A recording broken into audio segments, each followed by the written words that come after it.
ಅಂತ ಹೇಳಿದ್ರ ಮೊದಲ ಸ್ವಾತಂತ್ರ್ಯ ಸಂಗ್ರಾಮ ಉಂಟಾಗತ್ತ.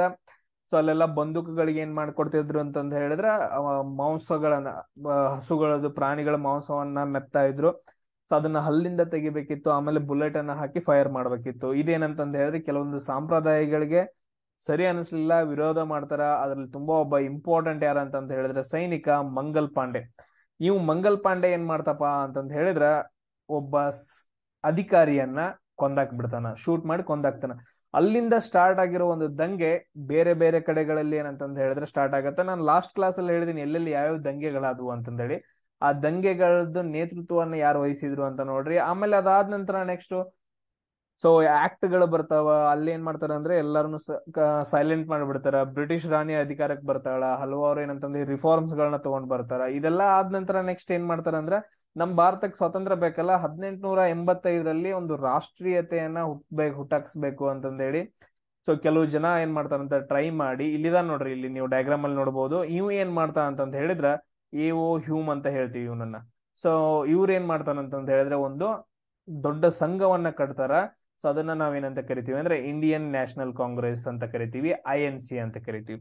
ಸೊ ಇದೆಲ್ರಿಗೂ ಇಷ್ಟು ಏನಂತಂದ್ರೆ ಇನ್ ಕ್ವಶನ್ ನಾನು ಕೇಳಿದ್ದೆ. ಆಮೇಲೆ ಪ್ರತಿ ವರ್ಷ ಏನ್ ಮಾಡ್ತಾರ ಅಂತಂತ ಹೇಳಿದ್ರೆ ಇವರು ಅಧಿವೇಶನಗಳನ್ನ ಮಾಡ್ಬಿಟ್ಟು ಸೊ ಭಾರತೀಯರಲ್ಲಿ ಒಂದೇನಂತಂದ ಹೇಳಿದ್ರೆ ಬ್ರಿಟಿಷ್ ಗೌರ್ಮೆಂಟ್ ಏನ್ ಮಾಡ್ತಾ ಐತೆ, ಅವ್ರ ರೂಲ್ಸ್ ಗಳನ್ನ ಏನೇನ್ ತಗೊಂಡ್ಬಂದಿದಾರ, ಇವು ಸರಿ ಇಲ್ಲ, ಭಾರತ ಏನಂತಂದ ಹೇಳಿದ್ರೆ ಒಂದು ಸ್ವತಂತ್ರ ದೇಶ ಆಗ್ಬೇಕು ಅಂತಂದ ಹೇಳಿ ಮನೋಭಾವನೆಯನ್ನ ಆಮೇಲೆ ರಾಷ್ಟ್ರೀಯತೆಯನ್ನ ಇವರೆಲ್ಲ ತುಂಬ್ತಾ ಇದ್ರು. ಸೊ ಎಲ್ಲಿ ಏನೇನಾಗತ್ತೆ, ನಾನು ಲಾಸ್ಟ್ ಟೈಮ್ ಹೇಳಿದ್ದೆ, ಇದನ್ನ ಏನ್ ಮಾಡ್ತಾರ ಅಂತಂದ ಹೇಳಿದ್ರೆ ಸೊ 1885 ಅಂದ್ರ ಸ್ಥಾಪನೆ ಆದ ನಂತರ ಫಸ್ಟ್ ಅಧಿವೇಶನವನ್ನ ಪುಣೆದಾಗ ಇಡ್ಬೇಕಂತ ಅನ್ಕೊಂತಾರ. ಬಟ್ ಅದ್ರಲ್ಲಿ ಏನಾಗತ್ತಂದ್ರೆ ಪ್ಲೇಗ್ ರೋಗ ಬಂದ್ಬಿಡುತ್ತೆ. ಏನ್ ಬರುತ್ತಾ, ಪ್ಲೇಗ್ ರೋಗ. ಪ್ಲೇಗ್ ರೋಗ ಬಂದ ತಕ್ಷಣ ಅಲ್ಲಿ ಸರಿ ಹೋಗಂಗಿಲ್ಲ ಅಂತಂದ ಹೇಳ್ಬಿಟ್ಟು ಮುಂಬೈ ಒಳಗಡೆ ಏನ್ ಮಾಡ್ತಾರ ಅಂತಂದ ಹೇಳಿದ್ರೆ ಫಸ್ಟ್ ಅಧಿವೇಶನ ಮಾಡ್ತಾರ. ಅದ್ರ ಅಧ್ಯಕ್ಷರು ಯಾರಾಗ್ತಾರ ಅಂತ ಹೇಳಿದ್ರೆ WC ಬ್ಯಾನರ್ಜಿ ಅವರು ಅದ್ರದ ಅಧ್ಯಕ್ಷರಾಗ್ತಾರ. ಇದು ತುಂಬಾ ಇಂಪಾರ್ಟೆಂಟ್. ಎಸ್, ಅದಾದ ನಂತರ ನೆಕ್ಸ್ಟ್ ನೋಡ್ರಿ ಮತ್ತೇನೇನಾಗತ್ತ, 1800 ಪ್ರತಿ ವರ್ಷನೂ ಅಧಿವೇಶನಗಳು ನಡೀತಾವ. ಬಟ್ ಅದ್ರ ನಮಗೆ ಏನ್ ಇಂಪಾರ್ಟೆಂಟ್, ಟೋಟಲ್ ಆಗಿ ಯಾವ್ಯಾವ್ದ್ರಲ್ಲಿ ಏನೇನ್ ಚೇಂಜಸ್ ಆಯ್ತು ಅಂತಂದ ಹೇಳಿ. ನೆಕ್ಸ್ಟ್ ತುಂಬಾ ಇಂಪಾರ್ಟೆಂಟ್ ಆಗೋದಿಲ್ಲ ಅಂತಂದ ಹೇಳಿದ್ರ 1907ರಲ್ಲಿ.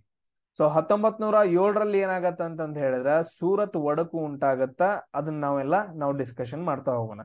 ಬಟ್ ಆದ್ರೆ ಇಲ್ಲಿ ಇಲ್ಲಿ ನಮ್ ಕ್ವಶನ್ಸ್ ಗಳನ್ನ ಏನ್ ಕೇಳ್ತಾರ ಅಂತಂದ ಹೇಳಿದ್ರೆ ಅಧಿವೇಶನಗಳು ಅದಾದ ನಂತರ ನೆಕ್ಸ್ಟ್ ಯಾರ ಅಧ್ಯಕ್ಷರಾಗಿದ್ರು. ಈಗ ಫಾರ್ ಎಕ್ಸಾಂಪಲ್ ಈಗ ನೋಡ್ರಿ 1922 ಒಂದ್ ಅಧಿವೇಶನ ನಡೆಯುತ್ತಾ, ಅಲ್ಲಿ ಎಲ್ಲಿ ನಡೆಯುತ್ತಂತ ನನಗೂ ಗೊತ್ತಿಲ್ಲ, ನೀವು ಸರ್ಚ್ ಮಾಡ್ರಿ.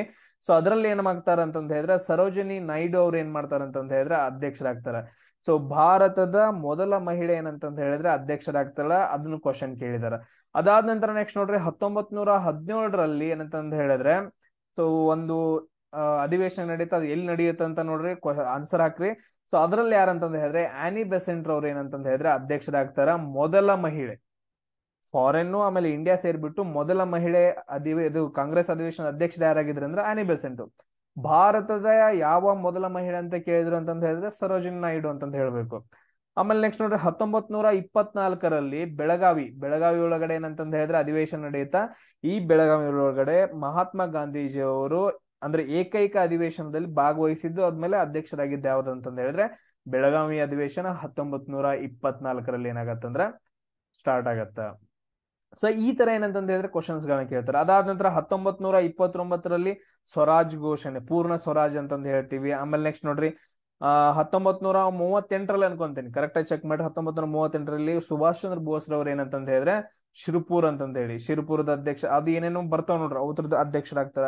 ಈ ರೀತಿಯಾಗಿ ಹಲವಾರು ಅಧಿವೇಶನಗಳು ನಡೀತಾವಲ್ಲ, ಆ ಅಧಿವೇಶನದ ಅಧ್ಯಕ್ಷರು ಯಾರಾಗಿರ್ತಾರ ಅಂತಂದೇಳಿ ನೀವು ನೋಡ್ಕೊಳ್ಬೇಕು. ಆದ್ಮೇಲೆ 1907ರಲ್ಲಿ ಏನೇನಾಗತ್ತಂತ ಅವ್ನ ಆಮೇಲೆ ನೋಡೋಣ, ಅದು ತುಂಬಾ ಇಂಪಾರ್ಟೆಂಟ್ ಆಗತ್ತೆ. ಸೊ ಅದಾದ ನಂತರ ನೆಕ್ಸ್ಟ್ ನೋಡ್ರಿ ಲಾರ್ಡ್ ಕರ್ಜನ್ ಏನಂತಂದ ಹೇಳಿದ್ರ ವೈಸ್ ರಾಯ್ ಆಗಿ ನಮ್ಮ ಇಂಡಿಯಾಕ್ ಬಂದಿರ್ತಾನ. ಸೊ ಬ್ರಿಟಿಷ್ ರೂಲ್ ನ ಎಲ್ಲ ಮೇಂಟೈನ್ ಮಾಡ್ತಿರ್ತಾನ.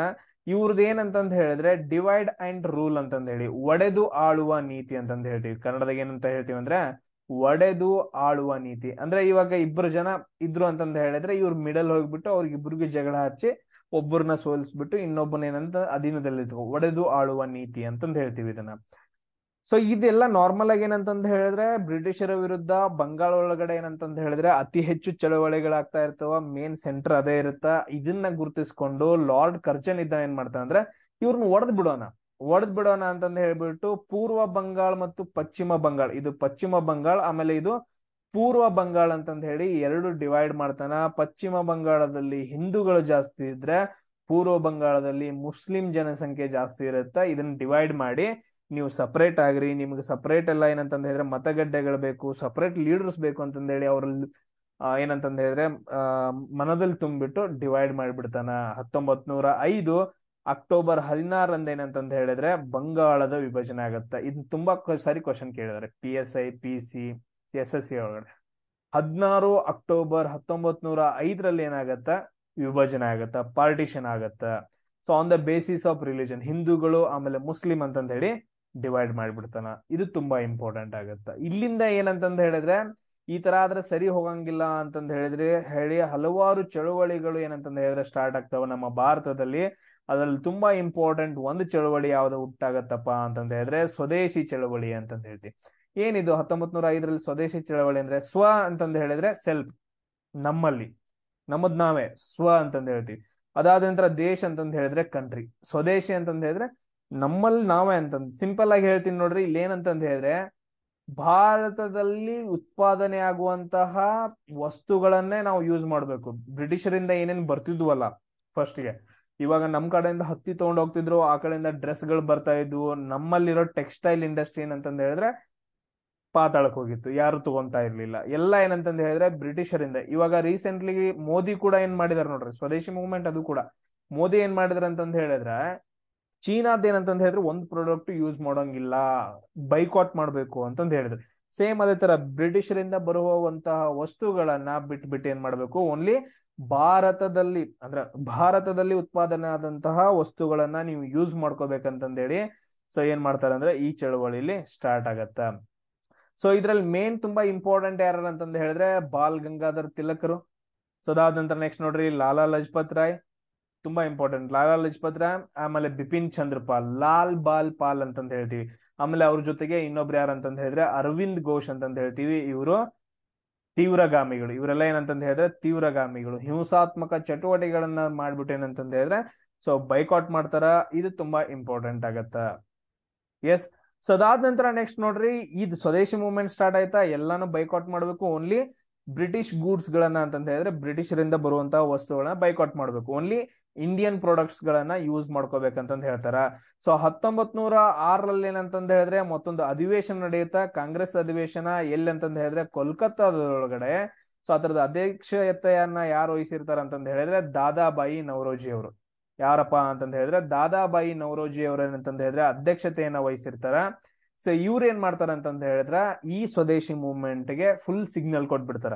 ಇನ್ನೇನ್ ಮಾಡೋದ, ಸೊ ಎಲ್ಲಾನು ಏನಂತಂದ್ ಹೇಳಿದ್ರೆ ಬೈಕಾಟ್ ಮಾಡ್ಬಿಟ್ಟು ಓನ್ಲಿ ಇಂಡಿಯನ್ ಅಷ್ಟೇ ಯೂಸ್ ಮಾಡೋಣ ಅಂತಂದ್ ಹೇಳಿ ಆ ಅಧಿವೇಶನದಲ್ಲಿ ಹೇಳ್ಬಿಡ್ತಾರ. ಒಂದ್ ಹೊಸ ಏನಂತಂದ್ ಹೇಳಿದ್ರೆ ಒಂದು ಮೂವ್ಮೆಂಟ್ ಸ್ಟಾರ್ಟ್ ಆಗಿಬಿಡುತ್ತೆ ಅಲ್ಲಿಂದ. ಸೊ ಅದ್ರ ಜೊತೆಗೆ ಏನಂತಂದ್ ಹೇಳಿದ್ರೆ ತುಂಬಾ ಇಂಪಾರ್ಟೆಂಟ್, ಗಣಪತಿ ಮತ್ತು ಶಿವಾಜಿ ಜಯಂತಿಗಳನ್ನ ಸ್ಟಾರ್ಟ್ ಮಾಡ್ತಾರ. ತುಂಬಾ ಇಂಪಾರ್ಟೆಂಟ್ ಕ್ವಶನ್ಸ್ ಗಳನ್ನ ಕೇಳಿದಾರ. ಗಣಪತಿ ಮತ್ತು ಶಿವಾಜಿ ಜಯಂತಿಯನ್ನ ಯಾರು ಸ್ಟಾರ್ಟ್ ಮಾಡ್ತಾರ ಅಂತಂದೇಳಿ, ಯಾರಪ್ಪ ಅಂತಂದ್ ಹೇಳಿದ್ರೆ ಬಾಲ್ ಗಂಗಾಧರ್ ತಿಲಕರ್ ಏನ್ ಮಾಡ್ತಾರ ಅಂತಂದ್ ಹೇಳಿದ್ರೆ ಈ ಎರಡು ಜಯಂತಿಗಳನ್ನ ಆಚರಣೆ ಮಾಡ್ಬೇಕು ಇಂಡಿಯನ್ಸ್ ಅಂತಂದ್ ಹೇಳಿ ಸ್ಟಾರ್ಟ್ ಮಾಡ್ತಾರೆ. ಯಾಕ, ಸೊ ಎಲ್ಲಾದ್ರೂ ಕೂತ್ರ ಅಂತಂದ್ ಹೇಳಿದ್ರೆ, ಎಲ್ಲಾದ್ರೂ ಜನ ಸೇರಿದ್ರು ಅಂತಂದ್ ಹೇಳಿದ್ರೆ ಬ್ರಿಟಿಷರು ಬಂದ್ ಏನ್ ಮಾಡ್ತಿದ್ರು ಅಂದ್ರೆ ಅರೆಸ್ಟ್ ಮಾಡ್ತಾ ಇದ್ರು. ಸೊ ಇನ್ ಎಂತ ಟೈಮ್ದಾಗ ಕೂಡ್ಬೇಕು ಎಲ್ಲಾ ಜನ, ಜಯಂತಿಗಳಿದ್ದಾಗ, ಗಣಪತಿ ಹಬ್ಬ ಬಂದಾಗ, ಶಿವಾಜಿ ಜಯಂತಿ ಬಂದಾಗ. ಸೊ ಈ ರೀತಿ ಹಬ್ಬಗಳಂತ ಬಂದಾಗ ಎಲ್ಲರೂ ಸೇರಿದ್ರೆ ಯಾರು ಏನು ಟೆನ್ಷನ್ ತಗೋತಿರ್ಲಿಲ್ಲ. ಅವಾಗ ಏನ್ ಮಾಡ್ತಿದ್ರು ಅಂದ್ರೆ ದೇಶದ ಬಗ್ಗೆ ದೇಶಾಭಿಮಾನವನ್ನ ಜಾಸ್ತಿ ಮಾಡ್ತಾ ಇದ್ರು, ದೇಶಭಕ್ತಿಯನ್ನ ತುಂಬ್ತಾ ಇದ್ರು ಎಲ್ಲಾ ಜನರಲ್ಲಿ. ಸೊ ಅದಕ್ಕೋಸ್ಕರ ಗಣಪತಿ ಮತ್ತು ಶಿವಾಜಿ ಜಯಂತಿಗಳನ್ನ ಸ್ಟಾರ್ಟ್ ಮಾಡ್ತಾರ. ಅದ್ರ ಜೊತೆಗೆ ಏನಂತಂದ್ ಹೇಳಿದ್ರೆ ಆತ್ಮಶಕ್ತಿ ಅಂತಂದ್ ಹೇಳಿ, ಆತ್ಮಶಕ್ತಿ ಅಂತಂದ್ ಹೇಳ್ಬಿಟ್ಟು ಒಂದೇನಂತಂದ್ ಹೇಳಿದ್ರೆ ಒಂದು ಘೋಷಣೆಯನ್ನ ಕೂಗ್ತಾ ಏನಂತಂದ್ ಹೇಳಿದ್ರೆ ನಮ್ಮಲ್ಲಿ ನಾವೇ ಆತ್ಮಶಕ್ತಿ ಅನ್ನೋದೇನಪ್ಪಾ ಅಂತಂದ್ ಹೇಳಿದ್ರೆ ಅವ್ರ ಒಂದು ವರ್ಡ್ ಕೊಡ್ತಾರ ಆತ್ಮಶಕ್ತಿ ಅಂತಂದ್ ಹೇಳಿ.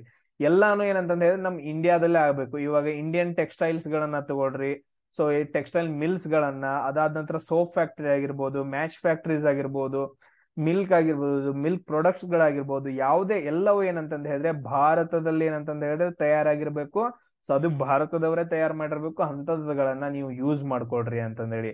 ಅದಾದ ನಂತರ ನೆಕ್ಸ್ಟ್ ಏನಂತಂದ್ ಹೇಳಿದ್ರೆ ಸ್ವದೇಶ್ ಬಂಧಬ್ ಅಂತಂದ್ ಹೇಳಿ, ಸ್ವದೇಶ್ ಬಂಧಬ್ ಅಂತಂದ್ ಹೇಳ್ಬಿಟ್ಟು ಒಂದೇನಂತಂದ್ ಹೇಳಿದ್ರೆ ಒಂದು ಸಮಿತಿಯನ್ನ ಸ್ಟಾರ್ಟ್ ಮಾಡ್ತಾರ. ಯಾರಂತಂದ್ ಹೇಳಿದ್ರೆ ಅಶ್ವಿನ್ ಕುಮಾರ್ ದತ್ತ ಅಂತಂದ್ ಹೇಳಿ.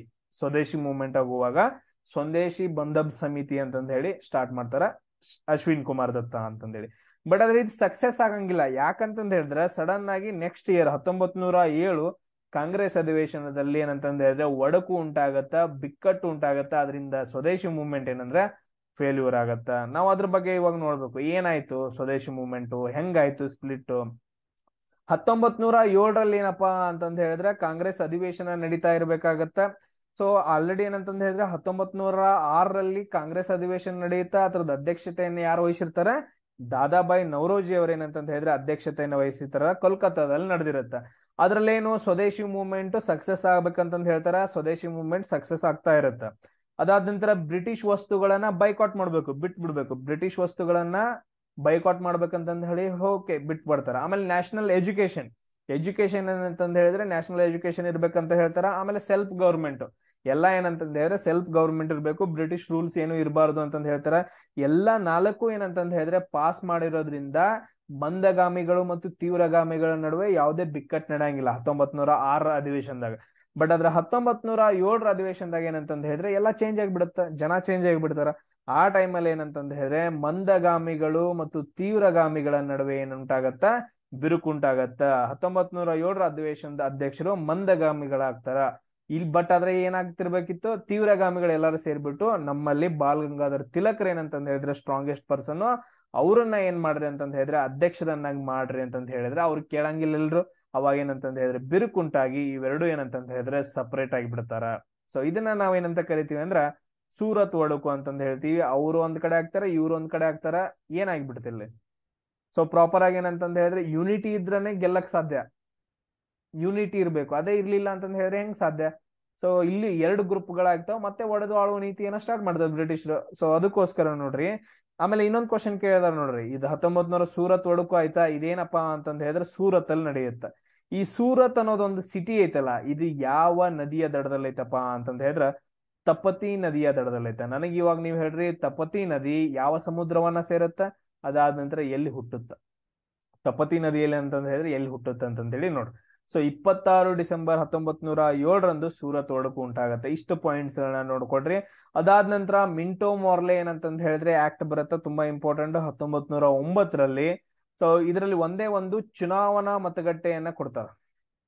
ಸೊ ಹಿಂದುಳಿದ ವರ್ಗಗಳಿಗೆ ಏನಂತಂದ ಹೇಳಿದ್ರೆ ಚುನಾವಣಾ ಮತಗಟ್ಟೆಯನ್ನ ಏನ್ ಮಾಡ್ತಾರ ಅಂತಂದ ಹೇಳಿದ್ರೆ ಜಾರಿಗೆ ತಗೊಂಡು ಬರ್ತಾರ. ಸೊ ಯಾವ ಆಕ್ಟ್ ಮುಖಾಂತರ ಅಂತ ಕೇಳ್ತಾರ? 1909 ಆಕ್ಟ್ ಮುಖಾಂತರ ಅಂತಂದ ಹೇಳ್ತೀವಿ. ಸೊ ಅದ್ರಲ್ಲಿ ವೈಸ್ ರಾಯ್ ಯಾರಂತಂದ ಹೇಳಿದ್ರೆ ಮಿಂಟೋ ಅಂತಂದ ಹೇಳ್ತೀವಿ. ಸೆಕ್ರೆಟರಿ ಆಫ್ ಸ್ಟೇಟ್ ಯಾರಂತಂದ ಹೇಳಿದ್ರೆ ಮಾರ್ಲೆ ಅಂತಂದ ಹೇಳ್ತೀವಿ. ಇದನ್ನು ಕೂಡ ಕೇಳಿದಾರೆ. ಸೊ ಇದರಲ್ಲಿ ವೈಸ್ ರಾಯ್ ಯಾರು? Minto viceroy. ಮಾರ್ಲೆ ಏನಂತಂದ ಹೇಳಿದ್ರೆ ಸೆಕ್ರೆಟರಿ ಆಫ್ ಸ್ಟೇಟ್ ಅಂತಂದ ಹೇಳ್ತೀವಿ. ಸೊ ಅದಾದ ನಂತರ ಇಷ್ಟೆಲ್ಲ ಆಗ್ತಾ ಇತ್ತ. ಇಷ್ಟೆಲ್ಲ ಆಗುವಾಗ ಏನಂತಂದ ಹೇಳಿದ್ರೆ ಹೊರ ದೇಶಗಳಲ್ಲಿ ಎಲ್ಲಪ್ಪಾ ಅಂತಂದ ಹೇಳಿದ್ರೆ ಯುನೈಟೆಡ್ ಸ್ಟೇಟ್ಸ್ ಆಫ್ ಅಮೆರಿಕ ಒಳಗಡೆ ಮತ್ತು ಅಮೆರಿಕ ಸಂಯುಕ್ತ ಸಂಸ್ಥಾನ, ಆಮೇಲೆ ನೆಕ್ಸ್ಟ್ ಕೆನಡಾ ಒಳಗಡೆ ಏನಂತಂದ ಹೇಳಿದ್ರೆ ಸೊ ಭಾರತದ ಪ್ರಜೆಗಳಲ್ಲಿ ಏನಂತಂದ ಹೇಳಿದ್ರೆ ವರ್ಕ್ ಮಾಡಕ್ ಹೋಗಿರ್ತಾರಲ್ಲ, ಸೊ ಅವರೆಲ್ಲ ಏನಂತಂದ ಹೇಳಿದ್ರೆ ಇಕ್ಕಟ್ಟಾಗಿ ಸೇರ್ಬಿಟ್ಟು ಒಂದು ಚಳುವಳಿಯನ್ನ ಸ್ಟಾರ್ಟ್ ಮಾಡ್ತಾರ. ಅದನ್ನ ನಾವೇನಂತ ಕರಿತೀವಿ ಅಂದ್ರೆ ಗದಾರ್ ಚಳುವಳಿ ಅಂತಂದ ಹೇಳ್ತೀವಿ. ತುಂಬಾ ಇಂಪಾರ್ಟೆಂಟ್ ಗದಾರ್ ಚಳುವಳಿ, ಬಹಳ ಇಂಪಾರ್ಟೆಂಟ್. ಇದ್ರ ಮೇಲೆ ತುಂಬಾ ಕ್ವಶನ್ಸ್ ಗಳನ್ನ ಕೇಳಿದಾರೆ. ಗದಾರ್ ಚಳವಳಿ ಅಂತಂದ ಹೇಳ್ತೀವಿ. ಸೊ ಇಲ್ಲಿ ಏನಾಗತ್ತ, 1914 ಏನಾಗತ್ತ ಅಂತಂದ ಹೇಳಿದ್ರೆ ಮೊದಲನೇ ಫಸ್ಟ್ ವರ್ಲ್ಡ್ ವಾರ್ ಸ್ಟಾರ್ಟ್ ಆಗತ್ತ. ಮೊದಲನೇ ಮಹಾಯುದ್ಧ ಸ್ಟಾರ್ಟ್ ಆಗತ್ತ. ಎಲ್ಲಿವರೆಗೂ? 1918 ಆಮೇಲೆ ಏನು ವರ್ಸೈಲ್ಸ್ ಅನ್ನೋ ಒಂದು ಒಪ್ಪಂದ ಆಗಿಬಿಟ್ಟು ಎಲ್ಲಾ ಯುದ್ಧ ಸ್ಟಾಪ್ ಆಗತ್ತ. ಆಮೇಲೆ ರಾಷ್ಟ್ರ ಸಂಘವನ್ನ ಏನಂತಂದ ಹೇಳಿದ್ರೆ ಸ್ಟಾರ್ಟ್ ಮಾಡ್ತಾರ, ಇನ್ ನೆಕ್ಸ್ಟ್ ಯುದ್ಧ ಆಗ್ಬಾರ್ದು ಅಂತಂದ ಹೇಳಿ. ಇದು ಮೊದಲನೇ ಅಂದ್ರೆ ಫಸ್ಟ್ ವರ್ಲ್ಡ್ ವಾರ್ ಇದು. ಸೊ ಇಷ್ಟೆಲ್ಲ ಆಗುವಾಗ ಏನಂತಂದ ಹೇಳಿದ್ರೆ ಎಲ್ಲೋ ಮೊದಲನೇ ಮಹಾಯುದ್ಧ ಏನಾಗತ್ತಂದ್ರ ಭಾರತೀಯರಲ್ಲಿ ನಾವು ಕೂಡ ಬ್ರಿಟಿಷರ ಜೊತೆ ಯುದ್ಧ ಮಾಡೋಣ, ನಮಗೂ ಕೂಡ ಏನಂದ್ರೆ ಸ್ವಾತಂತ್ರ್ಯ ಸಿಗತ್ತಂತ ಒಂದು ಮನೋಭಾವನೆಯಿಂದ ಏನಂತಂದ ಹೇಳಿದ್ರೆ ಸೊ ಹಲವಾರು ಚಳವಳಿಗಳು ಸ್ಟಾರ್ಟ್ ಆಗ್ತಾವ. ಅದರಲ್ಲಿ ಫಸ್ಟ್ ಒನ್ ಯಾವ್ದಂತಂದ ಹೇಳಿದ್ರೆ ಹೋಮ್ ರೂಲ್ ಚಳವಳಿ ಸ್ಟಾರ್ಟ್ ಆಗತ್ತ. ಅದನ್ನ ಬಾಲ್ ಗಂಗಾಧರ್ ತಿಲಕರು ಮತ್ತು ಆನಿ ಬೆಸೆಂಟ್ ಅವ್ರು ಸ್ಟಾರ್ಟ್ ಮಾಡ್ತಾರ. ಅದ್ರ ಜೊತೆಗೆ ಏನಂತಂದ ಹೇಳಿದ್ರೆ ಅಮೆರಿಕ ಮತ್ತು ಕೆನಡಾ ಒಳಗಡೆ ಇದ್ದಂತಹ ನಮ್ಮ ಭಾರತೀಯರು, ಅದ್ರಲ್ಲಿ ಯಾರಪ್ಪ ಅಂತಂದ ಹೇಳಿದ್ರೆ ತುಂಬಾ ಇಂಪಾರ್ಟೆಂಟ್, ಫಸ್ಟ್ ಸ್ಟಾರ್ಟ್ ಮಾಡಿದವ್ರು ಯಾರಪ್ಪ ಅಂತಂದ ಹೇಳಿದ್ರೆ ಭಗವಾನ್ ಸಿಂಗ್.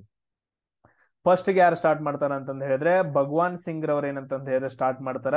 ಅದ್ರ ಜೊತೆಗೆ ಏನಂತಂದ ಹೇಳಿದ್ರೆ ಉಳ್ದವ್ರು ಮೌಲ್ವಿ ಬರ್ಕ್ತುಲ್ಲಾ, ಅದಾದ ನಂತರ ಪಂಡಿತ್ ಕನ್ಶಿರಾಮ್ ಮೊರೌಲಿ ಅಂತಂದ ಹೇಳಿ, ಆಮೇಲೆ ಬಾಬಾ ಸೋಹನ್ ಸಿಂಗ್, ಅದಾದ ನಂತರ ನೆಕ್ಸ್ಟ್ ಯಾರು ಅಂತಂದ ಹೇಳಿದ್ರೆ ಬಾಬಾ ಕೇಸರ್ ಸಿಂಗ್ ಅಂತಂದ ಹೇಳಿ ಇಷ್ಟೆಲ್ಲ ಜನ ಸ್ಟಾರ್ಟ್ ಮಾಡ್ತಾರ. ನೆನ್ಪಿಟ್ಕೊಡ್ರಿ, ಭಗವಾನ್ ಸಿಂಗ್ ಅವ್ರ ಏನಂತಂದ ಹೇಳಿದ್ರೆ ಮೇನ್ ಇದಕ್ ಸ್ಟಾರ್ಟ್ ಮಾಡ್ತಾರ ಗಾದರ್ ಮೂವ್ಮೆಂಟ್ ನ.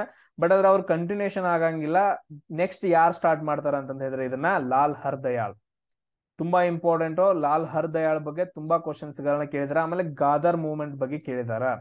ಸೊ ಇವ್ರು ಏನ್ ಮಾಡ್ತಾರ ಅಂತಂದ ಹೇಳಿದ್ರೆ ಒಂದು ಪತ್ರಿಕೆಯನ್ನ ಬಿಡುಗಡೆ ಮಾಡ್ತಾರ, ಯುಗಾಂತರ ಅಂತಂದ ಹೇಳಿ. ಯುಗಾಂತರ, ಲಾಲಾ ಹರ್ದಯಾಳ್ರವರು ಒಂದು ಪತ್ರಿಕೆಯನ್ನ ಬಿಡುಗಡೆ ಮಾಡ್ತಾರ, ಯುಗಾಂತರ ಅಂತಂದ ಹೇಳಿ. ಅದ್ರಲ್ಲಿ ಏನ್ ಮಾಡ್ತಾರ ಅಂತಂದ ಹೇಳಿದ್ರೆ ಬ್ರಿಟಿಷರು ಮಾಡುವಂತಹ ಥಿಂಗ್ಸ್ ಗಳ ಬಗ್ಗೆ ಏನ್ ಮಾಡ್ತಾರ ಅಂದ್ರೆ ಪ್ರಚಾರ ಮಾಡ್ತಾರ. ಎಲ್ರಿಗೂ ಒಂದು ಮನೋಭಾವನೆ ಬಂದ್ಬಿಡುತ್ತೆ, ನಾವು ಬ್ರಿಟಿಷರ ಜೊತೆ ಯುದ್ಧ ಮಾಡೋಣ, ಹೋರಾಡೋಣ ಅಂತಂದ ಹೇಳಿ.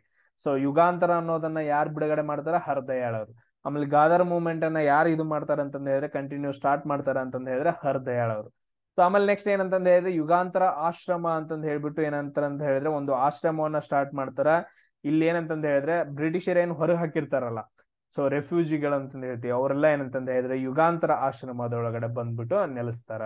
ಸೊ ಇಷ್ಟು ಪಾಯಿಂಟ್ಸ್ ಗಳನ್ನ ನೀವು ನೆನ್ಪಿಟ್ಕೋಬೇಕು. ಅದಾದ ನಂತರ ಹೋಮ್ ರೂಲ್ ಚಳವಳಿ ಅಂತ ಸ್ಟಾರ್ಟ್ ಆಗುತ್ತೆ. ನೆಕ್ಸ್ಟ್ ಹೋಮ್ ರೂಲ್ ಚಳವಳಿ 1916ರಿಂದ 18ರವರೆಗೂ. ಇದರದ ಅಧ್ಯಕ್ಷತೆಯನ್ನ ಯಾರು ವಹಿಸ್ತಾ ಇರ್ತಾರ ಅಂತಂದ ಹೇಳಿದ್ರೆ ಆನಿ ಬೆಸೆಂಟು, ಆಮೇಲೆ ಬಾಲ್ ಗಂಗಾಧರ್ ತಿಲಕರ್ ಏನಂತಂದ ಹೇಳಿದ್ರೆ ಸೊ ಹೋಮ್ ರೂಲ್ ಚಳವಳಿಯನ್ನ ಸ್ಟಾರ್ಟ್ ಮಾಡ್ತಾರ. ಇವ್ರು ನೋಡ್ರಿ 1893ರಲ್ಲಿ ಆನಿ ಬೆಸೆಂಟ್ ಅವ್ರು ಏನ್ ಮಾಡ್ತಾರ ಅಂದ್ರೆ ಥಿಯೋಸಾಫಿಕಲ್ ಸೊಸೈಟಿಗೆ ಬಂದಿರ್ತಾರ. ಯಾವ್ದಕ್ಕೆ? ಥಿಯೋಸಾಫಿಕಲ್. ಎಲ್ಲರೂ ಓದಿರ್ತೀರಿ. ಥಿಯೋಸಾಫಿಕಲ್ ಸೊಸೈಟಿಗೆ ಏನಂತಂದ ಹೇಳಿದ್ರೆ ವರ್ಕ್ ಮಾಡಾಕ ಆನಿ ಬೆಸೆಂಟ್ ಬಂದಿರ್ತಾರ. ಬಟ್ ಆದ್ರೆ ಇಲ್ಲಿ ಇಂಡಿಯಾದಲ್ಲಿರೋ ಸಿಚುವೇಶನ್ ಅನ್ನ ನೋಡ್ಬಿಟ್ಟು ಸೊ ಇವ್ರಿಗೆಲ್ರಿಗೂ ಹೆಲ್ಪ್ ಮಾಡೋಣ ಅಂತಂದ ಹೇಳಿ ಚಳುವಳಿಗಳನ್ನ ಸ್ಟಾರ್ಟ್ ಮಾಡ್ತಾರ. ತುಂಬಾ ಇಂಪಾರ್ಟೆಂಟ್. ಬಾಂಬೆ ಒಳಗಡೆ ಏನಂತಂದ ಹೇಳಿದ್ರೆ ಬಾಲ್ ಗಂಗಾಧರ್ ತಿಲಕರ್ ಏನಂತಂದ ಹೇಳಿದ್ರೆ ಹೋಮ್ ರೂಲ್ ಚಳವಳಿಯನ್ನ ಉದ್ವೇಗಕ್ಕೆ ತಗೊಂಡ್ ಹೋಗ್ಬಿಡ್ತಾರ. ಸೊ ಎಲ್ಲ ಏನಂತಂದ ಹೇಳಿದ್ರೆ ಹೋಮ್ ರೂಲ್ ಅಂತಂದ ಹೇಳಿದ್ರೆ ಏನು, ನಮ್ಮದ್ ನಾವೇ ರೂಲ್ ಮಾಡ್ಕೋಬೇಕು, ಬ್ರಿಟಿಷ್ ಅಧೀನದಲ್ಲಿ ಇರಂಗಿಲ್ಲ ಅಂತಂದ ಹೇಳಿ. ಸೊ ಇದು ತುಂಬಾ ಇಂಪಾರ್ಟೆಂಟ್ ಆಗತ್ತ. ಅದಾದ ನಂತರ ನೋಡ್ರಿ, ಈ ಕಡೆ ಹೋಮ್ ರೂಲ್ ಚಳವಳಿ ಸ್ಟಾರ್ಟ್ ಆಯ್ತು ಅಂತಂದ ಹೇಳಿದ್ರೆ ಈ ಕಡೆ ಗೋಖಲೆ ಅವ್ರು ಇರ್ತಾರಲ್ಲ, ಗೋಖಲೆ ಮತ್ತು ಅವರ ಅನುಯಾಯಿಗಳು, ಇವರೆಲ್ಲ ಯಾರ ಮಂದಗಾಮಿಗಳು. ಇವ್ರೇನಂತಂದ ಹೇಳಿದ್ರೆ ಹೋಮ್ ರೂಲ್ ಚಳವಳಿಗೆ ಏನ್ ಮಾಡಂಗಿಲ್ಲ, ಇವರು ಪರ್ಮಿಷನ್ ಕೊಡಂಗಿಲ್ಲ, ನಾವು ಒಪ್ಕೊಳಂಗಿಲ್ಲ ಅಂತಂತ ಹೇಳ್ತೀವಿ. ಅದಾದ ನಂತರ ಇದು ಸರಿ ಹೋಗಂಗಿಲ್ಲ ಅಂತಂದ ಹೇಳ್ಬಿಟ್ಟು ಆನಿ ಬೆಸೆಂಟ್ ಏನ್ ಮಾಡ್ತಾರ ಅಂತಂದ ಹೇಳಿದ್ರೆ ಮಂದಗಾಮಿಗಳು ಮತ್ತು ತೀವ್ರಗಾಮಿಗಳ ನಡುವೆ ಒಂದು ಏನ್ ಬಿಕ್ಕಟ್ಟಿರುತ್ತಲ್ಲ ಅದನ್ನ ಸರಿಪಡಿಸಿ ಸೊ ಎಲ್ರು ಒಂದೇ ಅಂತಂದ್ ಹೇಳಕಂತಂದ್ ಹೇಳ್ಬಿಟ್ಟು ಒಂದು ಒಪ್ಪಂದವನ್ನ ಮಾಡ್ಕೊಂತಾರ. ಅದನ್ನೇ ಏನಂತ ಹೇಳ್ತೀವಿ ಅಂದ್ರೆ ಲಕ್ನೋ ಒಪ್ಪಂದ ಅಂತಂದ್ ಹೇಳ್ತೀವಿ. ಇದು ಯಾವಾಗ ನಡೆಯುತ್ತ? 1916ರಲ್ಲಿ ನಡೆಯುತ್ತ. ಸೊ ಇದೇನಪ್ಪಾ ಅಂತಂದ ಹೇಳಿದ್ರೆ ಇಷ್ಟು ತುಂಬಾ ಇಂಪಾರ್ಟೆಂಟ್. ಹೋಮ್ ರೂಲ್ ಲೀಗ್ ಅಂತ ಏನಿರುತ್ತಲ್ಲ ಅದನ್ನ ಯಾರು ಸ್ಟಾರ್ಟ್ ಮಾಡ್ತಾರ? Home rule league. So Bal Gangadhar ತಿಲಕರು ಸ್ಟಾರ್ಟ್ ಮಾಡ್ತಾರ. ಆಮೇಲೆ 1920ರಲ್ಲಿ ಅದು ಏನಾಗತ್ತ ಅಂದ್ರೆ ಇಂಡಿಯನ್ ಹೋಮ್ ರೂಲ್ ಲೀಗ್ ಅಂತಂದ ಹೇಳಿ ನೇಮ್ ಚೇಂಜ್ ಆಗತ್ತ. ಅದನ್ನ ನೆಕ್ಸ್ಟ್ ಏನ್ ಕರೀತಾರ ಅಂದ್ರೆ ಸ್ವರಾಜ್ಯ ಸಭಾ ಅಂತ ಕರೀತಾರೆ. ಏನಂತ ಕರೀತಾರ? ಸ್ವರಾಜ್ಯ ಸಭಾ ಅಂತಂದ ಹೇಳ್ಬಿಟ್ಟು ಕರೀತಾರ. ಇದು ತುಂಬಾ ಇಂಪಾರ್ಟೆಂಟ್ ಆಗತ್ತೆ, ಇಷ್ಟು ಪಾಯಿಂಟ್ಸ್ ಗಳು. ಸೊ ಇದಾದ ನಂತರ ಇದ್ರ ಜೊತೆಗೆ ಏನಂತಂದ ಹೇಳಿದ್ರೆ 1915ರಲ್ಲಿ ಮಹಾತ್ಮ ಗಾಂಧೀಜಿಯವರು ಏನಾಗಿರ್ತಾರ, ಸೌತ್ ಆಫ್ರಿಕಾದಿಂದ ನಮ್ಮ ಭಾರತಕ್ಕೆ ಬಂದಿರ್ತಾರ. ಅದ್ರ ಪ್ರಕಾರ ಏನಂತಂದ ಹೇಳಿದ್ರೆ ಅವಾಗ ಬಂದ ತಕ್ಷಣ ಗೋಖಲೆ ಅವ್ರು ಏನ್ ಮಾಡ್ತಾರ ಅಂತಂದ ಹೇಳಿದ್ರೆ ಗಾಂಧೀಜಿ ಅವ್ರಿಗೆ ಹೇಳ್ತಾರ, ನೀನ್ ಸುಮ್ನೆ ಹಿಂಗ್ ತಿರುಗಾಡಕ್ ಹೋಗ್ಬೇಡ, ಇಡೀ ಭಾರತವನ್ನ ತಿರುಗಾಡಿ ಸೊ ಅಲ್ಲಿ ಏನೇನ್ ಪ್ರಾಬ್ಲಮ್ಸ್ ಗಳಿದಾವ ಅಂತಂದ ಹೇಳ್ಬಿಟ್ಟು ಒಂದು ರಿಪೋರ್ಟ್ ಅನ್ನ ಮಾಡು ಅಂತಂದ ಹೇಳ್ತಾರ. ರಿಪೋರ್ಟ್ ಅನ್ನ ಮಾಡಿದ ನಂತರ ಮಹಾತ್ಮ ಗಾಂಧೀಜಿ ಅವ್ರು ಏನ್ ಮಾಡ್ತಾರ ಅಂದ್ರೆ ಚಳುವಳಿಗೆ ಇಳ್ಕೊಂತಾರ. ಫಸ್ಟ್ ಅವ್ರದ್ದು ಚಳುವಳಿ ಯಾವ್ದಂತಂದ ಹೇಳಿದ್ರೆ ಚಂಪಾರಣ್ಯ ಸತ್ಯಾಗ್ರಹ ಅಂತ ಹೇಳ್ತೀವಿ. ಇಲ್ಲಿದೆ ನೋಡ್ರಿ ಇಂಡಿಗೋ ಪ್ಲಾಂಟ್ ಅಂತ ಕರಿತೀವಿ ಇದನ್ನ, ಇಂಡಿಗೋ ಪ್ಲಾಂಟ್. ಇದರಿಂದ ಏನ್ ಮಾಡ್ತಾರ ಅಂತಂದ ಹೇಳಿದ್ರೆ ಒಂದು ಬಣ್ಣವನ್ನ ತಯಾರು ಮಾಡ್ತಾರೆ, ಇನ್ನೊಂದು ಮಾದಕ ವಸ್ತು ಅಂತಾನು ಹೇಳ್ತಾರ. ಪ್ರಾಪರ್ ಕರೆಕ್ಟ್ ಆಗಿ ಗೊತ್ತಿಲ್ಲ, ಸರ್ಚ್ ಮಾಡ್ರಿ. ಸೊ ಇದನ್ನ ಏನಂತಂದ ಹೇಳಿದ್ರೆ ಯುರೋಪಿಯನ್ ಏನ್ ವ್ಯಾಪಾರಿಗಳು ಇರ್ತಾರಲ್ಲ ಯುರೋಪಿಯನ್ನರು, ಸೊ ಅವ್ರ ಏನ್ ಮಾಡ್ತಾರ ಅಂತಂದ ಹೇಳಿದ್ರೆ ನಮ್ಮ ಇಂಡಿಯನ್ಸ್ಗೆ ನೀವು ಇದನ್ನ ಜಾಸ್ತಿ ಬೆಳಿಬೇಕು ಅಂತಂದ ಹೇಳಿ ಸೊ ಒಂದು ರೂಲ್ಸ್ ಅನ್ನ ತಗೊಂಡ್ ಬರ್ತಾರ ಬ್ರಿಟಿಷರು. ಸೊ ಅದ್ರ ವಿರುದ್ಧ ಏನಂತಂದ ಹೇಳಿದ್ರೆ ಇದನ್ನ ಬೆಳೆಸ್ತಾರ, ಬಟ್ ಅದ್ರ ಕರೆಕ್ಟ್ ಆಗಿ ಏನಂತಂದ ಹೇಳಿದ್ರೆ ದುಡ್ಡು ಕೊಡಂಗಿಲ್ಲ. ಸೊ ಅದಾದ ನಂತರ ನೆಕ್ಸ್ಟ್ ಏನಂತಂದ ಹೇಳಿದ್ರೆ ಬೇರೆ ಬೆಳೆಗಳನ್ನು ಬೆಳಿಬೇಕಲ್ಲ ಅದನ್ನೆಲ್ಲ ಬೆಳೆಯಂಗಿಲ್ಲ ಅಂತ, ಓನ್ಲಿ ಇದನ್ನಷ್ಟೇ ಜಾಸ್ತಿ ಬೆಳಿಬೇಕು ಅಂತಂದ ಹೇಳಿ ಒಂದು ಕಾನೂನನ್ನ ತಗೊಂಡ್ ಬರ್ತಾರ. ಸೊ ಅದು ಸರಿ ಹೋಗಂಗಿಲ್ಲ ಅಂತಂದ ಹೇಳ್ಬಿಟ್ಟು ಅಲ್ಲಿರೋ ಜನ, ಬಿಹಾರಲ್ಲಿರೋ ಜನ ಏನಂತಂದ ಹೇಳಿದ್ರೆ ಸತ್ಯಾಗ್ರಹ ಚಳುವಳಿಯನ್ನ ಮಾಡಕ್ ಸ್ಟಾರ್ಟ್ ಮಾಡ್ತಾರ. ಬಟ್ ಆದ್ರೆ ಇದೇನಂತಂದ ಹೇಳಿದ್ರೆ ಗಾಂಧೀಜಿ ಅವ್ರಿಗೆ ಕೂಡ ಗೊತ್ತಾಗತ್ತೆ. ಗಾಂಧೀಜಿ ಅವ್ರು ಏನಂತಂದ ಹೇಳಿದ್ರೆ ಚಂಪಾರಣ್ಯಕ್ಕೆ ಹೋಗ್ಬಿಟ್ಟು ಸೊ ಸಪೋರ್ಟ್ ಮಾಡಕ್ ಏನಂತಂದ ಹೇಳಿದ್ರೆ ಕೂತ್ಕೊಂತಾರ. ಬಟ್ ಆದ್ರೆ ಬ್ರಿಟಿಷರು ಒಪ್ಪಂಗಿಲ್ಲ. ಆಮೇಲೆ ಅದು ಜಾಸ್ತಿ ಹೋಗುತ್ತ, ಮತ್ತೆ ಬ್ರಿಟಿಷರ್ ಏನಂತಂದ ಹೇಳಿದ್ರೆ ಒಪ್ಕೊಂತಾರ. ಆಮೇಲೆ ನೆಕ್ಸ್ಟ್ ಏನಾಗತ್ತ ಅಂತಂದ ಹೇಳಿದ್ರೆ ಇಲ್ಲಿ ನೋಡ್ರಿ 1908ರಲ್ಲಿ ಅಲ್ಲಿ ಏನ್ ಸತ್ಯಾಗ್ರಹ ನಡೆದಿರುತ್ತಲ್ಲ 1900 ಆಲ್ಮೋಸ್ಟ್ ನಡ್ತಾ ಇರತ್ತ. ಸೊ ಅಲ್ಲಿ ರಾಜ್ಕುಮಾರ್ ಶುಕ್ಲಾ ಅಂತಂದ್ ಒಬ್ರು ಇರ್ತಾರ. ಒಬ್ರು ಏನಂತಂದ್ರೆ ಚಳುವಳಿಕಾರರು ರಾಜ್ಕುಮಾರ್ ಶುಕ್ಲಾ ಇದ್ದವ್ರು ಏನಂತಂದ ಹೇಳಿದ್ರೆ ಗಾಂಧೀಜಿ ಅವರನ್ನ ಮೀಟ್ ಆಗಿ ಗಾಂಧೀಜಿ ಅವ್ರನ್ನು ಕೂಡ ಏನಂತಂದ ಹೇಳಿದ್ರೆ 1917ರಲ್ಲಿ ಬಿಹಾರಕ್ಕೆ ಕರ್ಕೊಂಡ್ ಬರ್ತಾರ. ಅದು ತುಂಬಾ ಇಂಪಾರ್ಟೆಂಟ್ ಆಗತ್ತೆ. ಅಲ್ಲಿಂದ ಚಂಪಾರಣ್ಯ ಸತ್ಯಾಗ್ರಹ ಸ್ಟಾರ್ಟ್ ಆಗತ್ತೆ. ಸೊ ಇದ್ರಲ್ಲಿ ಏನಂತಂದ ಹೇಳಿದ್ರೆ ಬ್ರಿಜ್ ಕಿಶೋರ್, ಆಮೇಲೆ ರಾಜೇಂದ್ರ ಪ್ರಸಾದ್, ಬಾಬು ರಾಜೇಂದ್ರ ಪ್ರಸಾದ್, ಆಮೇಲೆ JB ಕೃಪಲಾನಿ, ಇವರೆಲ್ಲ ಏನಂತಂದ ಹೇಳಿದ್ರೆ ನಾಯಕರಾಗಿ ಹೊರಹೊಮ್ತಾರ. ತುಂಬಾ ಇಂಪಾರ್ಟೆಂಟ್ ಆಗತ್ತೆ. ರಾಜೇಂದ್ರ ಪ್ರಸಾದ್ ಅವರು ನಾಯಕರಾಗಿ ಹೊರಹೊಮ್ಮಿದಂತಹ ಚಳುವಳಿ ಯಾವುದು ಅಂತ ಕೇಳಿದ್ರೆ ಅಂತಂತ ಹೇಳಿದ್ರೆ ಅದ್ ಯಾವುದು? ಚಂಪಾರಣ್ಯ ಸತ್ಯಾಗ್ರಹ ಅಂತಂದ್ ಹೇಳ್ಬೇಕು. ಹ ಸೊ ಈ ರೀತಿಯಾಗಿ ಏನಂತಂದ್ರೆ ಇದು ಯಾವ್ದಕ್ ಸಂಬಂಧಪಟ್ಟಿದ್ದು? IndiGo plant. ಸೊ ಕರೆಕ್ಟ್ ಆಗಿ ದುಡ್ಡು ಕೊಡ್ತಿಲ್ಲ, ಆಮೇಲೆ ರೂಲ್ಸ್ ಗಳನ್ನ ಹೇಳ್ತಿದಾರ ಅಂತಂದ್ ಹೇಳಿ. ನೆಕ್ಸ್ಟ್ ಗಾಂಧೀಜಿ ಅವರದ್ದು ನೆಕ್ಸ್ಟ್ ಇಂಪಾರ್ಟೆಂಟ್ ಸತ್ಯಾಗ್ರಹ ಯಾವ್ದಂತಂದ ಹೇಳಿದ್ರೆ ಅಹಮದಾಬಾದ್ ಸತ್ಯಾಗ್ರಹ. ತುಂಬಾ ಇಂಪಾರ್ಟೆಂಟ್ ಅಹಮದಾಬಾದ್ ಸತ್ಯಾಗ್ರಹ ಅಂತಂದ ಹೇಳ್ತೀವಿ. ಇಲ್ಲಿ ಯಾರ ನಡುವೆ ಫೈಟ್ ಸ್ಟಾರ್ಟ್ ಆಗತ್ತೆ ಅಂತಂದ ಹೇಳಿದ್ರೆ ಮಿಲ್ಸ್ ಇರ್ತಾವ. ಅಹಮದಾಬಾದ್ ಒಳಗಡೆ ಏನಂತಂದ ಹೇಳಿದ್ರೆ ಮಿಲ್ಗಳು ಜಾಸ್ತಿ ಇರ್ತಾವ. ಅಲ್ಲಿರೋ ವರ್ಕರ್ಸ್, ಕೆಲಸಗಾರರು ಮತ್ತು ಓನರ್ಸ್ ಗಳ ನಡುವೆ, ಮಿಲ್ ಓನರ್ಸ್ ಗಳ ನಡುವೆ ಏನಂತಂದ ಹೇಳಿದ್ರೆ ಜಗಳ ಆಗಕ್ ಸ್ಟಾರ್ಟ್ ಆಗತ್ತ. ಸೊ ಅದೇ ಟೈಮಲ್ಲಿ ಏನಂತಂದ ಹೇಳಿದ್ರೆ ಫ್ಲೇಗ್ ರೋಗ ಬಂದ್ಬಿಡುತ್ತ ನಮ್ಮ ಇಂಡಿಯಾದಲ್ಲಿ. ಇದರಿಂದ ಹಲವಾರು ಜನರು ಸತ್ತು ಹೋಗ್ತಾರ. ಆಮೇಲೆ ಕಂಪ್ನಿಯಲ್ಲಿ ವರ್ಕ್ ಮಾಡೋರಿಗೆ ಏನಂತಂದ ಹೇಳಿದ್ರೆ ಜಾಸ್ತಿ ಬೋನಸ್ ಅನ್ನ ಕೊಡ್ರಿ, ಫ್ಲೇಗ್ ಬೋನಸ್ ಅನ್ನ ಕೊಡ್ರಿ, ಆಮೇಲೆ ಪೇಮೆಂಟ್ ಅನ್ನ ಜಾಸ್ತಿ ಮಾಡ್ರಿ ಅಂತಂದ ಹೇಳಿ ಅಲ್ಲಿರೋ ಏನಂತಂದ ಹೇಳಿದ್ರೆ ಅಲ್ಲಿ ವರ್ಕ್ ಮಾಡೋ ಜನರು ಏನಂತಂದ ಹೇಳಿದ್ರೆ ಸತ್ಯಾಗ್ರಹವನ್ನ ಕೈಗೊಳ್ತಾರ. ಇವ್ರ ಜೊತೆಗೆ ಏನಂತಂದ ಹೇಳಿದ್ರೆ ಗಾಂಧೀಜಿ ಅವರು ಕೂಡ ಏನಂತಂದ ಹೇಳಿದ್ರೆ ಬಂದ್ ಸೇರ್ಕೊಂತಾರ. ಸೊ ಇವ್ರ ಜೊತೆಗೆ ಜಾಯಿನ್ ಆಗಿ ಏನಂತಂದ ಹೇಳಿದ್ರೆ ಅತಿ ದೊಡ್ಡ ಸತ್ಯಾಗ್ರಹ ಆಗಿಬಿಡುತ್ತೆ. ಅದನ್ನ ನಾವ್ ಏನಂತ ಕರಿತೀವಿ ಅಂದ್ರೆ ಅಹಮದಾಬಾದ್ ಸತ್ಯಾಗ್ರಹ ಅಂತಂದ ಹೇಳ್ತೀವಿ. ಇದರಲ್ಲಿ ಹೊರಹೊಮ್ಮಿದಂತಹ ಲೀಡರ್ ಯಾರಂತಂದ ಹೇಳಿದ್ರೆ ಅನ್ಸೂಯಾ ಬೆಹನ್. ಯಾರು? ಅನಸೂಯಾ ಬೆಹನ್ ಅಂತಂದ ಹೇಳ್ಬಿಟ್ಟು ಅವರು ಹೊಸ ಲೀಡರ್ ಆಗಿ ಹೊರಹೊಮ್ತಾರ. ಇದು ತುಂಬಾ ಇಂಪಾರ್ಟೆಂಟ್. ಆಮೇಲೆ ನೆಕ್ಸ್ಟ್ ತುಂಬಾ ಇಂಪಾರ್ಟೆಂಟ್ ಸತ್ಯಾಗ್ರಹ ಯಾವ್ದಪ್ಪ ಅಂತಂದ ಹೇಳಿದ್ರೆ ಖೇಡಾ ಸತ್ಯಾಗ್ರಹ ಅಂತ ಹೇಳ್ತೀವಿ. ಯಾವಾಗ ನಡೆದೈತೆ? 1918ರಲ್ಲಿ ಗುಜರಾತ್ ನಲ್ಲಿ ನಡೆದಂತಹ ಒಂದು ಸತ್ಯಾಗ್ರಹ. ಇದು ಯಾಕೆ ನಡೀತು? ಅದು ತುಂಬಾ ಇಂಪಾರ್ಟೆಂಟ್. ಸೊ ಇಲ್ಲಿ ಏನಾಗತ್ತ ಅಂತಂತ ಹೇಳಿದ್ರೆ ಗುಜರಾತ್ ಒಳಗಡೆ 1918ರಲ್ಲಿ ಸ್ವಲ್ಪನೂ ಮಳೆ ಆಗಂಗಿಲ್ಲ. ಮಳೆ ಆಗ್ಲಿಲ್ಲ ಅಂತಂದ ಹೇಳಿದ್ರೆ ಬೆಳೆ ಏನಾಗತ್ತ ಅಂತಂದ ಹೇಳಿದ್ರೆ ಕಲ್ಟಿವೇಶನ್, ಬೆಳೆಗಳೇನಂತಂದ ಹೇಳಿದ್ರೆ ಬಿತ್ತಂಗಿಲ್ಲ. ಸೊ ಇಳುವರಿ ಏನಂತಂದ ಹೇಳಿದ್ರೆ ತುಂಬಾ ಕಡಿಮೆ ಆಗತ್ತ. ಏನು ಅಂತಂದ್ರೆ ರೆವೆನ್ಯೂನ ಬರಂಗಿಲ್ಲ ಜನರಿಗೆ. ಯಾವಾಗ ಏನ್ ಮಾಡ್ತಾರ ಅಂತಂದ ಹೇಳಿದ್ರೆ ಬ್ರಿಟಿಷರು ನೀವು ಕಟ್ಲೇಬೇಕು, ಟ್ಯಾಕ್ಸ್ ಅನ್ನ ನೀವು ಕಟ್ಲೇಬೇಕು ಅಂತಂದ ಹೇಳ್ಬಿಟ್ಟು ಸ್ವಲ್ಪ ಇರೋದನ್ನ ಏನ್ ಮಾಡ್ತಾರ ಅಂತಂದ ಹೇಳಿದ್ರೆ ಮತ್ತೆ ಜಾಸ್ತಿ ಮಾಡ್ಬಿಡ್ತಾರ. ಮಳಿ ಇಲ್ಲ, ಬೆಳಿ ಇಲ್ಲ, ದುಡ್ಡಿಲ್ಲ, ಹೆಂಗ್ ಟ್ಯಾಕ್ಸ್ ಕಟ್ಟಾರ? ಅವಾಗ ಏನಂತಂದ ಹೇಳಿದ್ರೆ ಅಲ್ಲಿರೋ ಜನ ಏನ್ ಮಾಡ್ತಾರ ಅಂತಂದ ಹೇಳಿದ್ರೆ ಚಳುವಳಿಯನ್ನ ಆರಂಭಿಸ್ತಾರ. ಯಾರ ನೇತೃತ್ವದಲ್ಲಿ ಅಂತಂದ ಹೇಳಿದ್ರೆ ಸರ್ದಾರ್ ವಲ್ಲಭಾಯಿ ಪಟೇಲ್ ರವರ ನೇತೃತ್ವದಲ್ಲಿ ಚಳುವಳಿಯನ್ನ ಕೈಗೊಳ್ತಾರ. ಸೊ ತದನಂತರ ಆದ ನಂತರ ಏನ್ ಮಾಡ್ತಾರ ಅಂತಂದ ಹೇಳಿದ್ರೆ ಗಾಂಧೀಜಿ ಅವರು ಕೂಡ ಏನಂತಂದ ಹೇಳಿದ್ರೆ ಹೋಗಿ ಸೇರ್ಕೋತಾರ. ಅದು ಕೂಡ ಏನಂದ್ರೆ ದೊಡ್ಡ ಸತ್ಯಾಗ್ರಹ ಸ್ಟಾರ್ಟ್ ಆಗತ್ತ. ಅದನ್ನ ನಾವ್ ಏನಂತ ಕರಿತೀವಿ ಅಂದ್ರೆ ಖೇಡಾ ಸತ್ಯಾಗ್ರಹ ಅಂತ ಕೇಳ್ತೀವಿ. ಯಾವಾಗ ಗಾಂಧೀಜಿ ಅವ್ರು ಬರ್ತಾರ ನೀವು ಟ್ಯಾಕ್ಸ್ ಏನು ಕಟ್ಟಕ್ ಹೋಗ್ಬೇಡ್ರಿ, ನೆಕ್ಸ್ಟ್ ಕಟ್ರಿ ಅಂತಂದೇಳಿ ಬ್ರಿಟಿಷರ್ ಏನಂದ್ರೆ ಸೈಲೆಂಟ್ ಆಗಿ ಹೋಗ್ಬಿಡ್ತಾರ. ಸೊ ಇಷ್ಟು ಪಾಯಿಂಟ್ಸ್ ಗಳನ್ನ ನೀವು ನೆನ್ಪಿಡ್ಬೇಕು. ಇಲ್ಲಿ ನೋಡ್ರಿ ಕ್ವಶನ್ ಏನ್ ಕೇಳ್ತಾರ. ಸೊ ಇಲ್ಲಿ ನಿಮ್ ಕ್ವಶನ್ ಏನ್ ಕೇಳ್ತಾರಪ್ಪ ಅಂತಂದ್ ಹೇಳಿದ್ರೆ ಸರ್ದಾರ್ ವಲ್ಲಭಾಯಿ ಪಟೇಲ್ ರವರು ನಾಯಕರಾದಂತಹ ಚಳುವಳಿ ಯಾವುದು ಅಂತ ಕೇಳ್ಬಹುದು. ಯಾವ್ದಾಗತ್ತ? ಸೊ ಖೇಡಾ ಸತ್ಯಾಗ್ರಹ ಅಂತ ಆಗತ್ತೆ. ಎಷ್ಟೋ ಜನ ಕ್ವಶನ್ಸ್ ಗಳನ್ನ ಕೇಳಿದಾರ ಆಲ್ರೆಡಿ. ಸೊ ಅದಾದ ನಂತರ ಹಲವಾರು ಚಳುವಳಿಗಳಾಗ್ತಿರ್ತಾವ. ಅದಾದ ನಂತರ ನೆಕ್ಸ್ಟ್ ಇನ್ನೊಂದೇನಪ್ಪಾ ಅಂದ್ರೆ ಇನ್ನೊಂದ್ ಕಡೆ ಮೊದಲೇ ಮಹಾಯುದ್ಧ ನಡೆಯುತ್ತೆ. ಅದರಲ್ಲಿ ಇಂಗ್ಲಿಷ್ ಕೂಡ, ಬ್ರಿಟಿಷ್ ಕೂಡ ಏನಂತಂತ ಹೇಳಿದ್ರೆ ಬ್ರಿಟನ್ರು ಕೂಡ ಏನಂದ್ರೆ ಭಾಗವಹಿಸಿರ್ತಾರ. ಅದೇನೇನೋ ಆಗ್ತಾ ಇರುತ್ತೆ ಆ ಕಡೆ ಸೈಡು, ಅದನ್ನೆಲ್ಲ ಬಿಡ್ರಿ. ಅದೇ ಟೈಮಲ್ಲಿ ಏನಂತಂದ ಹೇಳಿದ್ರೆ ನಮ್ಮ ಭಾರತದಲ್ಲೂ ಕೂಡ ಏನಂದ್ರೆ ಹಲವಾರು ಚಳುವಳಿಗಳಾಗ್ತಿರ್ತಾವ. ಇದನ್ನ ಹೆಂಗ್ ಕಂಟ್ರೋಲ್ ಮಾಡೋದು ಅಂತಂದ ಹೇಳ್ಬಿಟ್ಟು ಒಂದು ಕಾಯ್ದೆಯನ್ನ ಸ್ಟಾರ್ಟ್ ಮಾಡ್ತಾರ. ಅದನ್ನ ಏನಂತ ಕರಿತೀವಿ ಅಂದ್ರೆ ರೌಲತ್ ಕಾಯ್ದೆ ಅಂತ ಕರಿತೀವಿ. ಇದು ರೌಲತ್ ಕಾಯ್ದೆ ಅಂದ್ರೆ ಏನಿದು? ಏನಿಲ್ಲ, ಸಿಂಪಲ್. ಇಲ್ಲಿ ಏನಂತಂದ ಹೇಳಿದ್ರೆ ಏನು ಹೇಳ್ದೆ ಏನಂತಂದ ಹೇಳಿದ್ರೆ ಡೈರೆಕ್ಟ್ ಆಗಿ ಬಂದ್ಬಿಟ್ಟು ಅವ್ರನ್ನ ಅರೆಸ್ಟ್ ಮಾಡಿ 2 ವರ್ಷದವರೆಗೂ ಏನಂತಂದ ಹೇಳಿದ್ರೆ ಜೈಲ್ನ, ಒಂದ್ ಸಾರಿ ಬಂದ್ ಅರೆಸ್ಟ್ ಮಾಡ್ರಿ ಅಂತಂದ ಹೇಳಿದ್ರೆ 2 ವರ್ಷ ಜೈಲಿಗೆ ಹಾಕ್ತಾ ಇದ್ರು. ಸೊ ಅದು ತುಂಬಾ ಇಂಪಾರ್ಟೆಂಟ್ ಆಗತ್ತ. ಸೊ 2 ವರ್ಷದವರೆಗೂ ಏನು ಹೇಳೋದು, ನೀನ್ ಎದಕ್ ಅರೆಸ್ಟ್ ಮಾಡಿದಾರು, ಏನಕ್ ಮಾಡಿದಾರು ಅಂತಂದು ಏನು ಹೇಳಲ್ದೆ ಏನಂತಂದ ಹೇಳಿದ್ರೆ ಬ್ರಿಟಿಷರ್ಸ್ ಸೊ ಪ್ರೊಟೆಸ್ಟ್ ಮಾಡೋರ್ನ ಏನಂತಂದ ಹೇಳಿದ್ರೆ ಜೈಲಿಗೆ ಹಾಕೋದನ್ನ ಇವನ್ ಬೇಲ್ ಕೂಡ ಇಲ್ಲ. ಸೊ ಅಂತ ಒಂದು ಕಾಯ್ದೆಯನ್ನ ರೌಲತ್ ಕಾಯ್ದೆ ಅಂತ ಕರಿತೀವಿ. ಇದು ಸರಿ ಇಲ್ಲ, ಇದು ಇನ್ಹ್ಯೂಮ್ಯಾನ್ ಅಂದ್ರೆ ಕರೆಕ್ಟ್ ಆಗಿ ನಮ್ಗೆ ಹಕ್ಕಿಲ್ಲ ಅಂತಂದ ಹೇಳ್ಬಿಟ್ಟು ನೀವು ಹಕ್ಕುಗಳನ್ನೆಲ್ಲ ಕಸ್ಕೊಳಕತ್ತೀರಿ ನಮ್ ಕಡೆ ಅಂತಂದ ಹೇಳ್ಬಿಟ್ಟು ಗಾಂಧೀಜಿ ಅವರು ಒಂದು ಸತ್ಯಾಗ್ರಹವನ್ನ ಮಾಡ್ತಾರ. ಸೊ ಇದೆಲ್ಲ ನೆಕ್ಸ್ಟ್ ಕ್ಯಾನ್ಸಲ್ ಆಗಿಬಿಡುತ್ತೆ, ಟೆನ್ಷನ್ ತಗೋಕ್ ಹೋಗ್ಬಿಡ್ರದ. ಆಮೇಲೆ ನೆಕ್ಸ್ಟ್ ನೋಡ್ರಿ ಅದೇ ವರ್ಷದಲ್ಲಿ 1919ರಲ್ಲಿ ಏನ್ ಮಾಡ್ತಾರ ಅಂತಂದ ಹೇಳಿದ್ರೆ ಯಾಕೆ ಜಲಿಯನ್ ವಾಲಾಬಾಗ್ ಹತ್ಯಾಕಾಂಡ ಆಗತ್ತ ಅನ್ನೋದು ತುಂಬಾ ಇಂಪಾರ್ಟೆಂಟ್. ಸೊ ಜಲಿಯನ್ ವಾಲಾಬಾಗ್ ಅನ್ನೋದು ಏನಂತಂದ ಹೇಳಿದ್ರೆ ಅಮೃತ್ಸರ ಅಂತ ಇರುವಂತಹ ಒಂದು ಪ್ರದೇಶ ಪಂಜಾಬ್ ಅಲ್ಲಿ. ಸೊ ಅಲ್ಲಿ ಏನಾಗಿರುತ್ತ, ಹಲವಾರು ಚಳವಳಿಗಾಗಿರ್ತಾವ. ಚಳವಳಿಯ ಅಧ್ಯಕ್ಷರು ಏನಾಗಿರ್ತಾರೆ, ಯಾರ್ಯಾಗಿರ್ತಾರೆ ಅಂದ್ರೆ ಡಾಕ್ಟರ್ ಸೈಫುದ್ದೀನ್ ಕಿಚ್ಲೇವ್ ಅಂತಂದ ಹೇಳಿ. ಸೈಫುದ್ದೀನ್ ಕಿಚ್ಲೇವ್ ತುಂಬಾ ಇಂಪಾರ್ಟೆಂಟ್, ಸೈಫುದ್ದೀನ್ ಕಿಚ್ಲೇವ್. ಆಮೇಲೆ ಇನ್ನೊಬ್ರು ಯಾರಂತಂದ ಹೇಳಿದ್ರೆ ಸತ್ಯಪಾಲ್.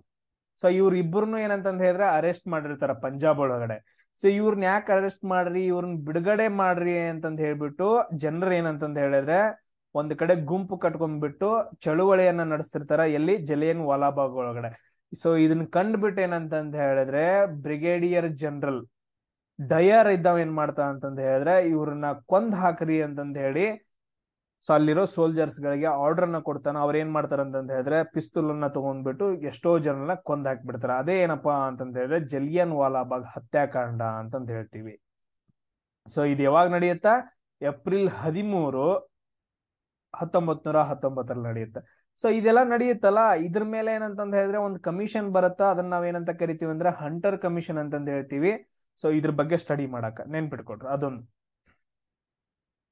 ಸೊ ಅದಾದ ನಂತರ ನೆಕ್ಸ್ಟ್ ನೋಡ್ರಿ 1920ರಲ್ಲಿ ಗಾಂಧೀಜಿಯವರು ಏನ್ ಮಾಡ್ತಾರಪ್ಪ ಅಂತಂದ ಹೇಳಿದ್ರೆ ಇನ್ನೊಂದು ಚಳುವಳಿಯನ್ನ ಸ್ಟಾರ್ಟ್ ಮಾಡ್ತಾರ. ಅದು ಯಾವ ಚಳುವಳಿ ಅಂತಂತ ಹೇಳ್ತೀವಿ ಅಂದ್ರೆ ಅಸಹಕಾರ ಚಳುವಳಿ ಅಂತಂದ ಹೇಳ್ತೀವಿ. ಯಾವ ಸಹಕಾರ, ಅಸಹಕಾರ ಚಳುವಳಿಯನ್ನ ಸ್ಟಾರ್ಟ್ ಮಾಡ್ತಾರ. ಇದು ತುಂಬಾ ಇಂಪಾರ್ಟೆಂಟ್ ಆಗತ್ತ. ಅಸಹಕಾರ ಚಳುವಳಿ ಯಾವುದೇ ಹಿಂಸಾತ್ಮಕ ಘಟನೆ ಇಲ್ಲ. ಸೊ ನಮ್ಗೇನಂತಂದ ಹೇಳಿದ್ರೆ ನಾವು ನಿಮಗ್ ಬ್ರಿಟಿಷರಿಗೆ ನಾವು ಸಹಕಾರ ಮಾಡಂಗಿಲ್ಲ. ನಮಗೇನಂತಂದ ಹೇಳಿದ್ರೆ ನೀವು ಸಪರೇಟ್ ಆಗಿ ನಾವು ಏನ್ ರೂಲ್ಸ್ ಗಳನ್ನ ಮಾಡ್ಕೊಂತೀವಿ, ನಮಗ್ ಫ್ರೀಡಮ್ ಕೊಟ್ಬಿಡ್ರಿ, ನಮ್ಗ್ ಡೊಮಿನಿಯನ್ ಸ್ಟೇಟಸ್ ಕೊಟ್ಬಿಡ್ರಿ, ನೀವು ನಮ್ ಭಾರತ ದೇಶದಿಂದ ಹೊರಟು ಹೋಗ್ರಿ ಅಂತಂದ ಹೇಳಿ ಈ ರೀತಿಯಾಗಿ ಏನಂತಂದ ಹೇಳಿದ್ರೆ ಘೋಷಣೆಗಳನ್ನ ಕೂಗುತ್ತಾ ಏನ್ ಮಾಡ್ತಾರ ಅಂತಂದ ಹೇಳಿದ್ರೆ ಅಸಹಕಾರ ಚಳವಳಿಯನ್ನ ಗಾಂಧೀಜಿಯವರು ಸ್ಟಾರ್ಟ್ ಮಾಡ್ತಾರ. ನಮ್ಗ್ ಜಾಸ್ತಿ ಡೀಪ್ ಆಗೆಲ್ಲ ಹೋಗಕ್ ಹೋಗ್ಬೇಡ್ರಿ. ಅದಾದ ನಂತರ ನೆಕ್ಸ್ಟ್ ನೋಡ್ರಿ ಅದೇ ವರ್ಷದಲ್ಲಿ ಏನಂತಂದ ಹೇಳಿದ್ರೆ ಕಾಂಗ್ರೆಸ್ ಅಧಿವೇಶನ ನಡೆಯುತ್ತಾ. ಅದ್ರದ್ದು ಅಧ್ಯಕ್ಷರು CR ದಾಸ್ರವರಾಗಿರ್ತಾರ. ಸೊ ಈ ಅಸಹಕಾರ ಚಳವಳಿಗೆ ಏನಂತಂದ ಹೇಳಿದ್ರೆ ಸಾಥ್ ಕೊಡ್ತಾರ. ಅದೊಂದು ದೊಡ್ಡ ಸತ್ಯಾಗ್ರಹ ಆಗತ್ತ. ನಾನು ಅದೇ ಸಿಂಪಲ್, ಗಾಂಧೀಜಿಯವರು ಕಾಂಗ್ರೆಸ್ ಬಂತಂದ್ರ ಒಂದ್ ದೊಡ್ಡ ಸತ್ಯಾಗ್ರಹ, ಅದನ್ನೇ ನಾವು ಸ್ಟಡಿ ಮಾಡ್ಬೇಕು ಇವಾಗ. ಸೊ ಇದ್ರ ಮುಖಾಂತರ ಏನಂತಂದ ಹೇಳಿದ್ರೆ ಕಂಟಿನ್ಯೂಸ್ ಆಗಿ ಆಗ್ತಾ ಇರುತ್ತ. ಅದ್ರ ಜೊತೆಗೆ ಏನಂತಂದ ಹೇಳಿದ್ರೆ ಮುಸ್ಲಿಂ ಲೀಗ್ ಏನ್ ಮಾಡತ್ತ ಅಂತಂದ ಹೇಳಿದ್ರೆ ಮತ್ತೊಂದು ಸತ್ಯಾಗ್ರಹವನ್ನ ಸ್ಟಾರ್ಟ್ ಮಾಡತ್ತ, ಖಿಲಾಫತ್ ಸತ್ಯಾಗ್ರಹ ಅಂತಂದ ಹೇಳಿ. ಅದ್ರ ಬಗ್ಗೆ ಅಷ್ಟೊಂದು ಮಾಹಿತಿ ಬೇಡ. ಸೊ ಇದೆಲ್ಲ ಆಗ್ತಾ ಇರುವಾಗ ತೀವ್ರಗಾಮಿಗಳು ಸುಮ್ಮನೆ ಇರ್ತಾರ. ಇವರು ತೀವ್ರಗಾಮಿಗಳು ಏನ್ ಮಾಡ್ತಾರ ಅಂತಂದ ಹೇಳಿದ್ರೆ ಚೌರಿ ಚೌರ 4ನೇ ಫೆಬ್ರವರಿ 1922ರಲ್ಲಿ ಚೌರಿ ಚೌರ ಎಂಬಲ್ಲಿ ಏನ್ ಮಾಡ್ತಾರ ಅಂತಂದ ಹೇಳಿದ್ರೆ ಒಂದು ಪೊಲೀಸ್ ಸ್ಟೇಷನ್ ಮೇಲೆ ದಾಳಿ ಮಾಡಿ 22 ಪೊಲೀಸ್ ಮೆನ್ಗಳನ್ನ ಏನ್ ಮಾಡ್ತಾರ ಅಂದ್ರೆ ಕೊಂದ್ ಹಾಕಿಬಿಡ್ತಾರ. ಸೊ ಈ ತರ ಕೊಲ್ಲೋದ್ರಿಂದ ಅದು ಹಿಂಸಾತ್ಮಕವಾಗಿ ಸ್ಟಾರ್ಟ್ ಆಗತ್ತ. ಸೊ ಇದನ್ನ ಕಂಡ್ಬಿಟ್ಟು ಮಹಾತ್ಮ ಗಾಂಧೀಜಿಯವರು ಏನ್ ಮಾಡ್ತಾರ ಅಂದ್ರ ಸ್ಟಾರ್ಟ್ ಮಾಡಿರುವಂತಹ ಒಂದು ಚಳುವಳಿ ಅಸಹಕಾರ ಚಳುವಳಿಯನ್ನ ಸ್ಟಾಪ್ ಮಾಡ್ತಾರ. ಸೊ ಇಷ್ಟೇನಪ್ಪಾ ಅಂತಂದ ಹೇಳಿದ್ರೆ ಪಾಯಿಂಟ್ಸ್ ಗಳನ್ನ ನೀವು ನೆನ್ಪಿಟ್ಕೋಬೇಕು. ಇದಾದ ನಂತರ ನೆಕ್ಸ್ಟ್ ಇನ್ನೂ ಹಲವಾರು ಪಾಯಿಂಟ್ಸ್ ಗಳು ಬರ್ತಾವ, ಅವುಗಳನ್ನ ನಾನು ನೆಕ್ಸ್ಟ್ ಕ್ಲಾಸ್ ಅಲ್ಲಿ ಹೇಳ್ತೀನಿ. ಜೈ ಶ್ರೀರಾಮ್.